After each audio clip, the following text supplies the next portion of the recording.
Mayroon din mga dispute na kailangan ng agarang solusyon.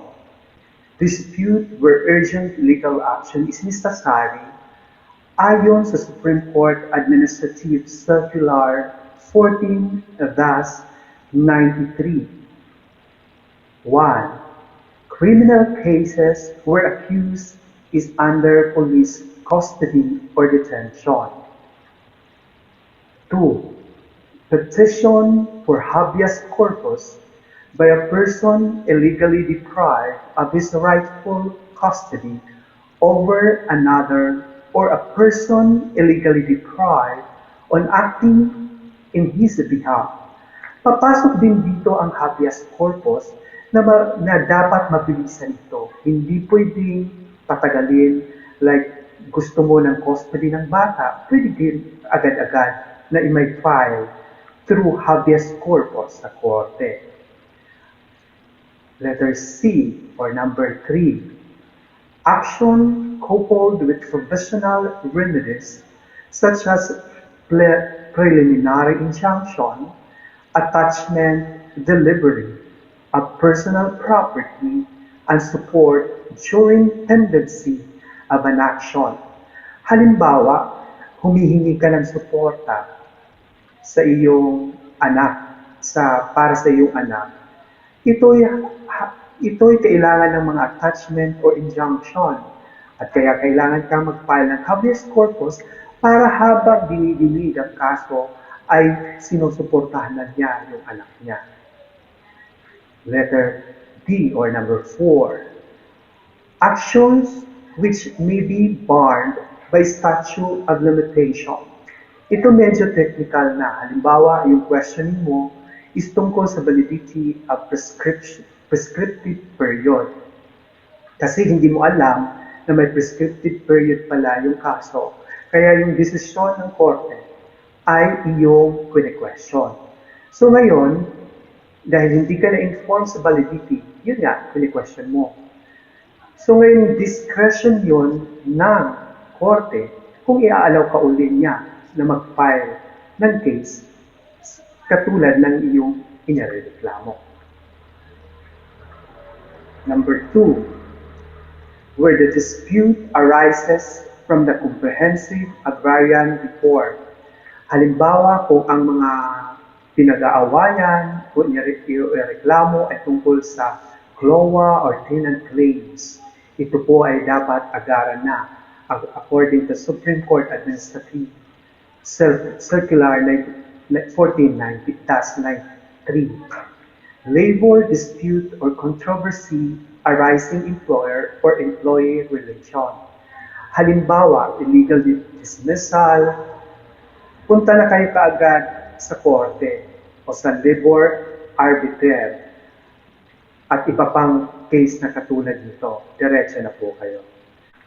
Number 4, action to annul judgment upon compromise which may be filed directly in the court. Yan po yung mga halimbawa na dapat agarang may solusyon ayon sa Supreme Court Administrative Circular 1493. Paano kung ayaw o hindi tumupad ng pinagkasunduan ang inirereklamo? Sinasabi sa batas, ang settlement sa barangay ay final and executory. Siya po ay after 10 days po, kung walang repudiation, ang napagkasunduan ay maituturing na final judgment of court na. So kung walang pagtutol, walang nag-repudiate at ito'y decided na, within 10 days, dapat na-execute na yung final decision kung walang repudiation. So, ang nirereklamo, pwede kagad dumiretso mag-file sa court kung hindi niya tinupad yung pinagkasunduan nyo sa barangay sa loob ng 6 na buwan. Ang court ay magbibigay para i-execute ang judgment. At pag lumipas na ang 6 months, kailangan mag-file ka uli ng panibagong separate action. So kung halimbawa, ito ay lumampas na ng 6 months, magpa-file ka ulit ng action.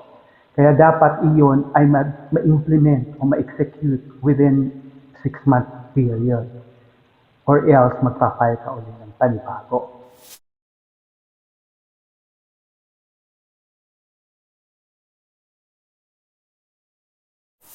Ang pag-issue ng Certificate to File Action.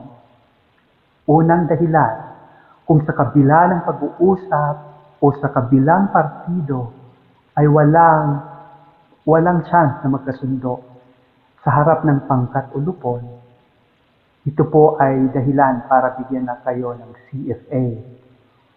Kapag may repudiation na nangyayari, pag ito hindi na pag hindi siya dishated at may talagang pagtutol, ito rin po ay isang dahilan.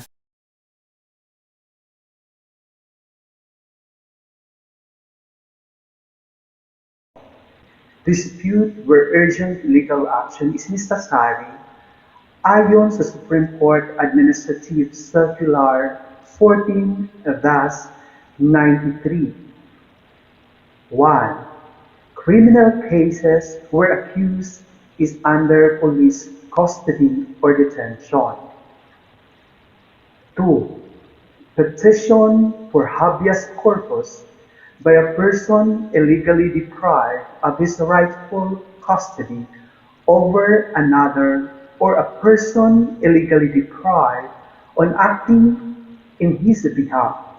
Papasok din dito ang habeas corpus na dapat mabilisan ito. Hindi pwedeng patagalin, like gusto mo ng custody ng bata, pwede din agad-agad na i-may file through habeas corpus sa korte. Letter C, or number 3.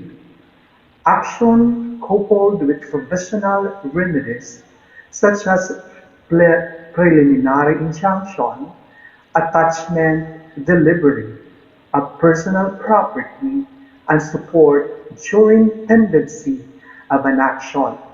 Halimbawa, humihingi ka ng suporta sa iyong anak, para sa iyong anak. Ito'y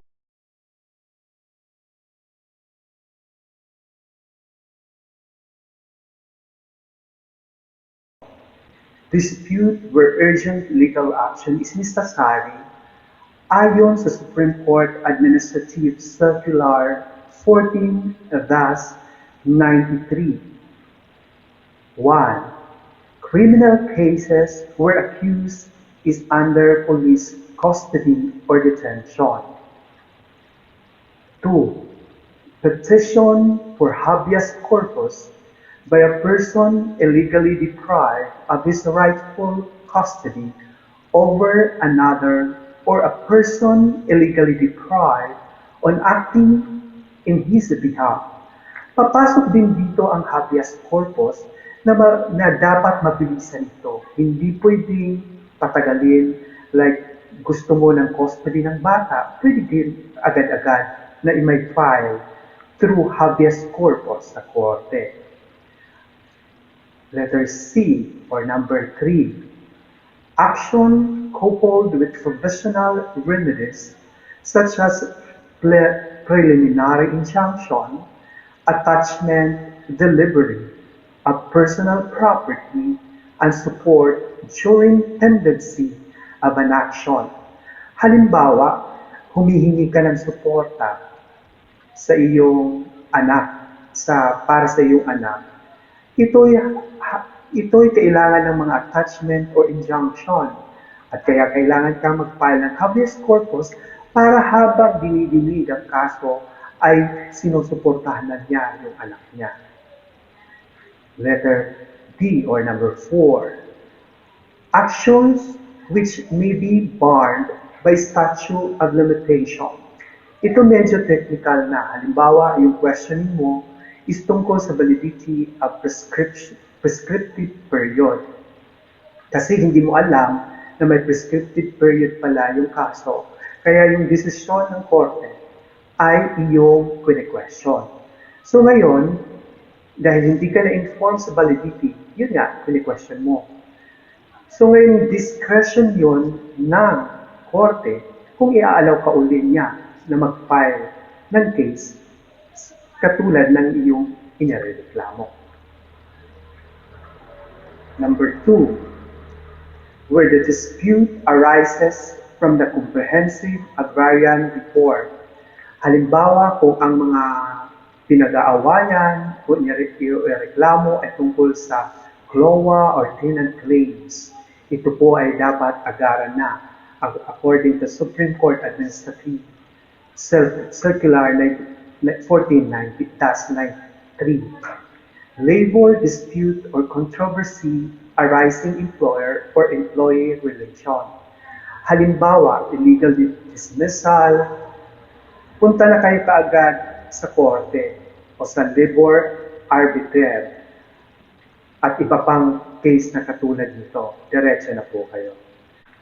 Number 4, action to annul judgment upon compromise which may be filed directly in the court. Yan po yung mga halimbawa na dapat agarang may solusyon ayon sa Supreme Court Administrative Circular 1493.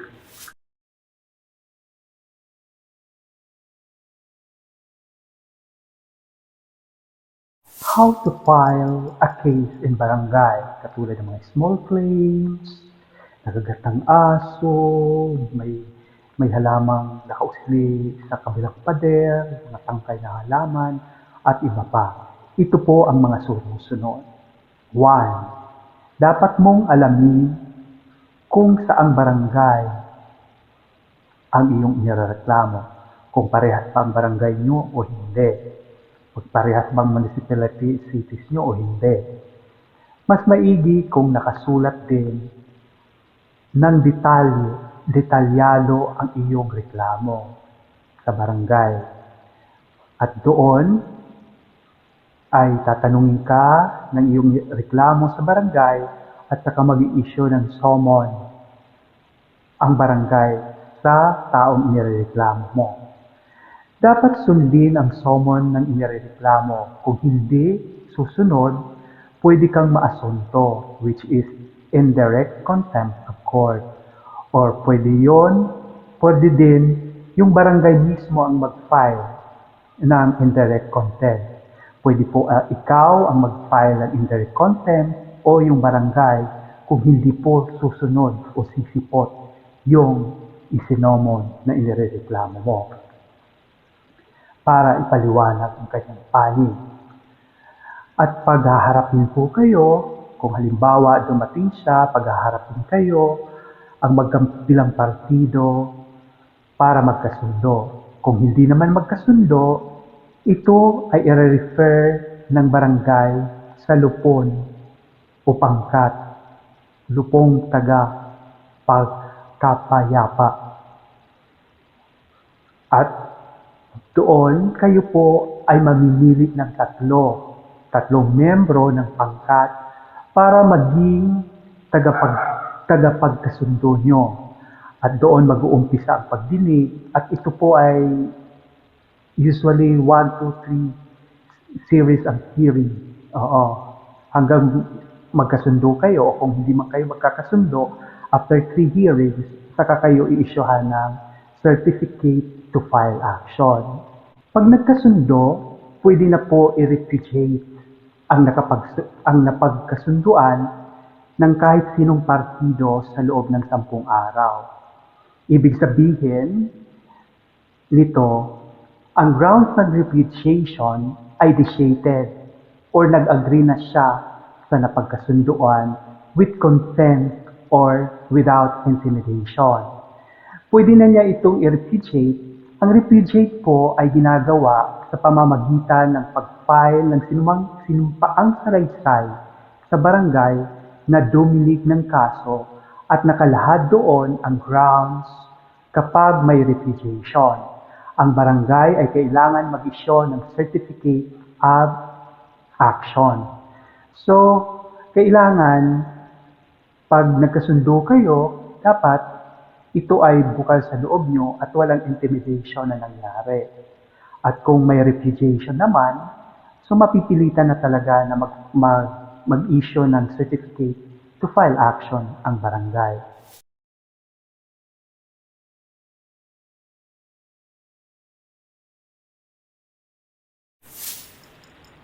What is Katarungang Pambarangay? Ang Katarungang Pambarangay is a system for amicable settlement of dispute of barangay. It is an out-of-court resolution of conflict by the community member themselves under the guidance of the Punong Barangay or Punong Barangay, and without intervention of legal counsel and representative. Who is the chairman of the Lupon? The Punong Barangay is the chairman of the Lupon. How many members are there? According to the revised Katarungan Pambarangay Law, the Lupon is composed of the Punong Barangay and 10 to 20 members, and the Lupon shall be constituted every 3 years and every 3 years. What are the qualifications of Lupon member? The person is a resident of a working in the barangay and not disqualified by law for some reason, and must possess integrity, impartiality, independence of mind, sense of fairness, and reputation of probity may be appointed member of Lupon. What are the functions of Lupon? Function of Lupon exercise administrative supervision over the conciliation panel, meet regularly once a month to provide forum for exchange of ideas among its members and the public on the matter relevant to the amicable settlement of the dispute, and to enable various conciliation panel members to share with one another their observation and experiences in affecting speedy resolution of dispute, and in exercise such other power and perform such other duties and functions as may be prescribed by law or ordinance. What is the term of office of Lupon members? Lupon members shall hold office until a Lupon is constituted on the 3rd year following their appointment, unless the term of any of the Lupon member is sooner terminated by resignation, transfer of residence or place of work, or withdrawal of appointment by the Punong Barangay with the concurrence of the majority of the member of the Lupon. Are Lupon member entitled to compensation? They serve without compensation except for certain honoraria, allowance, and other emoluments as authorized by law or barangay, municipal, or city ordinance. How much is the filing fee? Minimum of 5 pesos, nor more than 20 pesos. What disputes and offenses covered by Katarungang Pambarangay? Almost all civil disputes and every criminal offenses punishable by imprisonment not exceeding 1 year or a fine not exceeding 5,000 are subject to amicable settlement under the Katarungang Pambarangay, where parties involved are individuals who are residing in the same cities or municipalities. What dispute and offenses are not covered by the Katarungang Pambarangay?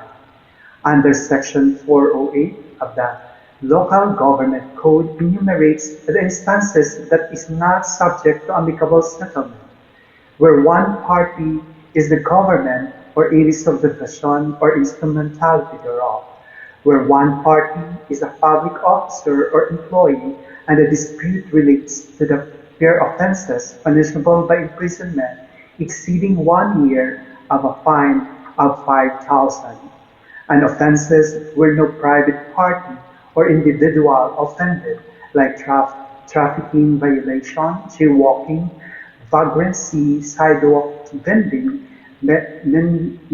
mendicancy and prostitution, where the dispute involves real property located in the different cities or municipalities under the parties thereof, to agree to submit their differences to amicable settlement by an appropriate lupon. Dispute involving parties who are actually reside in barangay of different cities or municipality, except where such barangay units adjoins each other and the party thereof agree to submit their differences to amicable settlement by the appropriate lupon. Such other classes of dispute which the President of the Philippines may determine in the interest of justice and upon the recommendation of Secretary of Justice. Can an individual file directly in court? Answer: no, unless personal confrontation of party has already taken place and resulted to a failure in the settlement of such case. What happened when a case outside the jurisdiction of the Katarungan Pambarangay is settled amicably at the barangay level? Answer: any settlement or arbitration on dispute not covered by the Katarungan Pambarangay does not have the force and effect of a court judgment. They are merely private contracts and cannot be enforced through execution by the lupon or court. What is mediation? Answer: mediation is the first process of settling a dispute under the Katarungan Pambarangay. It is performed by the punong barangay as the chairman, who is given authority to summon the disputant for a face-to-face meeting beforehand for the purpose of expeditiously and amicably settling their differences. What is conciliation? Conciliation is the extension of amicable settlement in the case of mediatory effort of the punong barangay did not result to reconciliation within the 15 days from the start of the proceeding.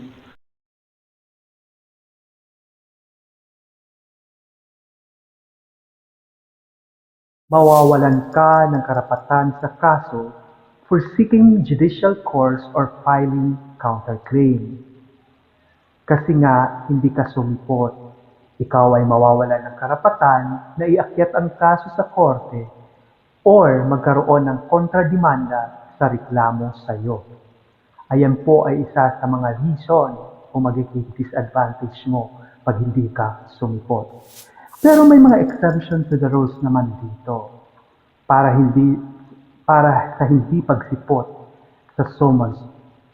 Halimbawa, nagkasakit ka, o may sakit ka, o may iba pang mabibigat na kadahilanan kaya hindi ka makakadalo sa imbitasyon sa iyo.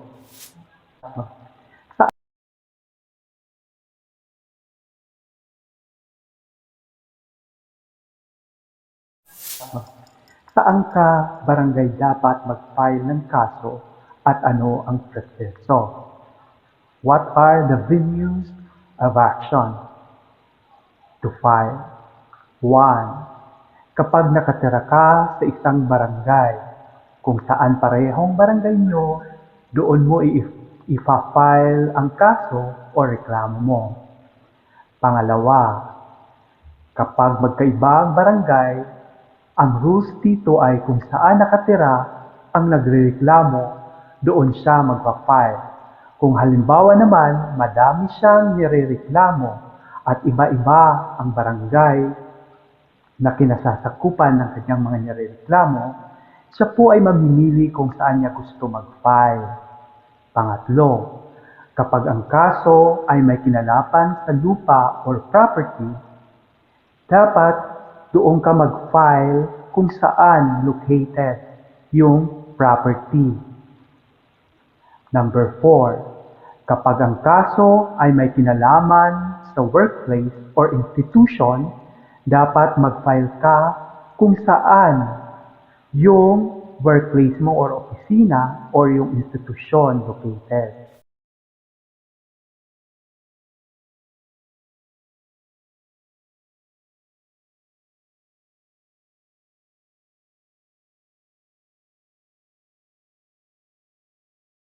Pero may mga exception to the rules naman dito para sa hindi pagsipot sa summons.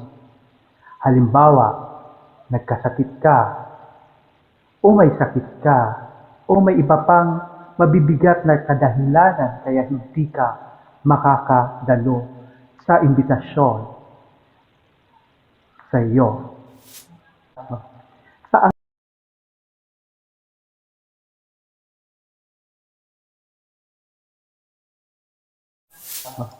Saan ka barangay dapat mag-file ng kaso at ano ang proseso?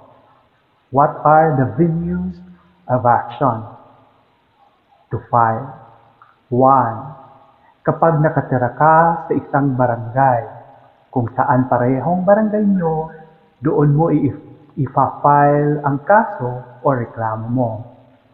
Pangalawa, kapag magkaiba ang barangay, ang rules dito ay kung saan nakatira ang nagrereklamo, doon siya magpa-file. Kung halimbawa naman, madami siyang nirereklamo at iba-iba ang barangay na kinasasakupan ng kanyang mga nirereklamo, siya po ay mamimili kung saan niya gusto mag-file. Pangatlo, kapag ang kaso ay may kinalapan sa lupa or property, dapat doon ka mag-file kung saan located yung property.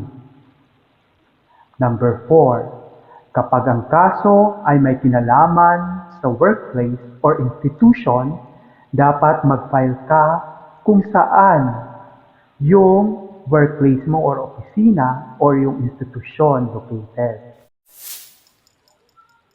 Ano-ano nga ba ang mga kaso na hindi na pwedeng dumaan sa barangay ayon sa Local Government Code, Section 408? Una, where one party is the government or any subdivision or instrumentality thereof. Ibig sabihin nito, kung ang irereklamo mo ay yung barangay mismo or any government agency, diretsyo na po ninyo itong pwedeng i-file sa korte. Pangalawa, where one party is a public officer or employee and the dispute relates to the performance of his official function. Halimbawa, nagkaroon ng reklamo sa isang pulis, pwede na kaagad mag-file sa korte. Pangatlo, offenses for which the law prescribes a maximum penalty of imprisonment exceeding to 1 year or a fine not over 5,000 pesos. So pag ang parusa ay lalampas ng 1 taon at ang multa ay lalampas ng 5,000, ito po ay pwede na pong idiretso i-file sa ating mga korte. Number 4, offenses where there is no private offended party, like kaso sa drugs, wala po tayong ma-offend na parties dyan. So pwede po ididiretso na natin ang pag-file nito sa hukuman. Panglima, where the dispute involves real property located in different cities or municipalities, under the parties thereof agree to submit their difference amicable settlement by an appropriate lupon. Pero dapat magkasundo ang dalawang partido at pag hindi nagkasundo o nag-agree sila sa isa't isa, pwede na rin agad directly i-file sa korte. Pang-anim, dispute involving parties who actually reside in barangay of different cities or municipalities.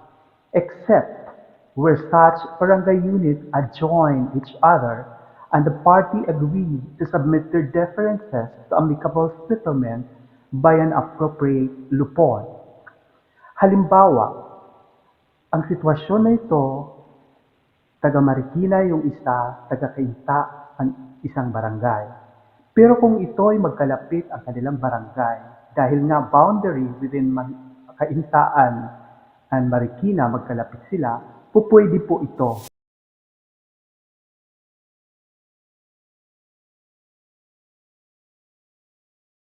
Ang hindi pagsipot sa summon ng barangay, ikaw ay pwedeng maasunto ayon sa Section 515, refusal or failure of any party or witness to appear before the lupon ng pangkat katarungang pambarangay under Section 7, Book 3.